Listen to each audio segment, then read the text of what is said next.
Natalie Holzer sempat nangis saat izin lepas hijab ke Umi Pipik. Belakangan ini Natalie Holzer kerap kali membagikan momen kebersamaannya dengan Umi Pipik. Umi Pipik pun dianggap sebagai guru spiritualnya. Bahkan, sebelum melepas hijab, janda Sule itu sempat izin ke Umi Pipik. Umi Pipik mengaku saat Natalie izin melepas hijab via telepon, ia dalam keadaan menangis. Dia nangis, hanya bilang nggak kuat. Ya sudah kan keadaan hatinya kan hanya dia yang tahu ya, kata Umi.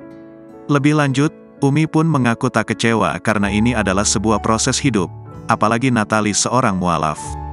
Kenapa saya harus kecewa? Namanya manusia itu kan saya aja belum tentu gak ada dosa. Semua manusia punya dosa, lanjutnya. Natalie kan mualaf, bukan lahir dari Islam. Jadi dia seorang mualaf yang sedang mencari, tutur Umi. Menurut Umi Pipik, yang terpenting saat ini Natalie tetap harus didampingi dan jangan pernah ditinggalkan.